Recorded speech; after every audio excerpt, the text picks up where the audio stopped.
Hello everyone, ఇవాళ బియ్యం పాయసం ఎలా తయారు చేసుకుందామో చూద్దాము.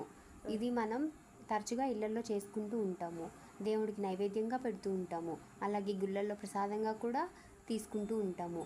ఇది చాలా చోట్ల చాలా ఈజీగా తయారు చేసుకునే రెసిపీ అనమాట.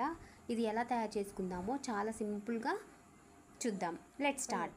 ఫస్ట్ ఒక గ్లాస్ బియ్యం కడుక్కొని పక్కన పెట్టుకోవాలి. అందులోనే కొన్ని పచ్చిపప్పు కూడా వేసి, బియ్యంతో పాటు పచ్చిపప్పు కూడా వేసి ఒక 3 టైమ్స్ కడుక్కొని పక్కన పెట్టుకోవాలి. ఒక అరగంట సేపు నాననివ్వాలి. ఇలా నానాక ఇందులో ఒక గ్లాస్ పాలు పోసుకొని స్టవ్ ఆన్ చేసి పొయ్యి మీద మరగనివ్వాలి. అవి మరిగాక పొంగొచ్చింది. ఆ పొంగొచ్చినప్పుడు కలుపుకుంటూ ఉండాలి. కొంచెం మీడియం ఫ్లేమ్లో పెట్టి ఆ పొంగ అనేది కలుపుకుంటూ ఉండాలి. ఆ బియ్యం అనేది ఉడుకుతూ ఉంటుంది కదా, సో అలా పొంగకుండా కలుపుకుంటూనే ఉండాలన్నమాట. ఆ తర్వాత ఇలా కొంచెం ఇది మరుగుతూ ఉన్నప్పుడు ఇందులోనే కొంచెం పచ్చి కొబ్బరి, అలాగే కొంచెం జీడిపప్పు కూడా వేసి ఇంకొంచెం సేపు కలబెట్టుకోవాలి. ఇలా పొంగల్ అనేది ఉడుకుతూ ఉంటుందన్నమాట. ఇంకొంచెం సేపు దగ్గర పడనివ్వాలి. ఇప్పుడు ఇందులో కొంచెం యాలక్కాయల పొడి కూడా వేసి బాగా కలుపుకోవాలి. మనం ఇప్పుడే వేయడం వల్ల ఏంటంటే ఆ స్మెల్ అనేది ఆ పొంగల్కి బాగా పడుతుంది. అందుకని వేసి మళ్ళీ ఇంకోసారి బాగా కలుపుకోవాలి.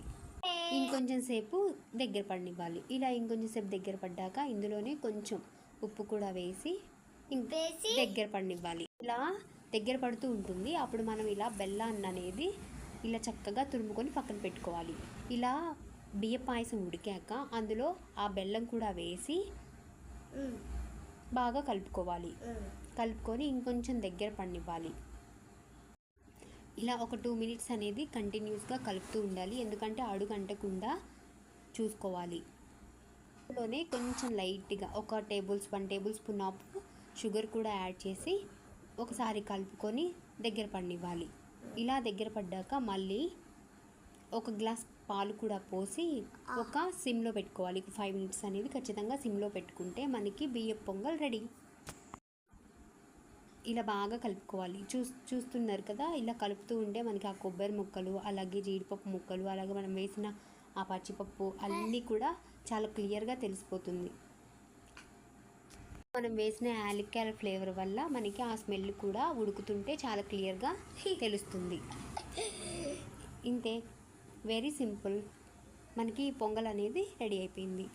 ఇప్పుడు ఇందులోనే 1 గ్లాస్ ఆఫ్ మిల్క్ కూడా యాడ్ చేసుకొని ఒకసారి బాగా కలుపుకోవాలి. ఎందుకంటే స్టవ్ దించేసే ముందు ఈ 1 గ్లాస్ ఆఫ్ మిల్క్ యాడ్ చేసుకోవడం వల్ల ఏంటంటే ఆ పొంగల్ అనేది చాలా టేస్టీగా చాలా బాగుంటుంది అన్నమాట. ఇంతే, రెడీ. మనకి బియ్యం పొంగల్ అనేది రెడీ అయిపోయింది. ఇది మనం ఇంట్లో ఎప్పుడు రెగ్యులర్గా చేసుకుంటూనే ఉంటాము. చాలా సింపుల్ రెసిపీ. ఇది మనకి ఫెస్టివల్స్ టైంలో చాలా ఈజీగా చేసుకునే one of the simple recipe, అలాగే చాలా టేస్టీ రెసిపీ కూడా. ఇంతే, ఇంకా స్టవ్ ఆఫ్ చేసి మనం సర్వ్ చేసుకోవడమే. ఒక బౌల్లోకి తీసుకొని సర్వ్ చేసుకోవాలి. అంతే, ది బెస్ట్ బియ్యం పొంగల్ అనేది రెడీ అయిపోయింది. Thanks for watching.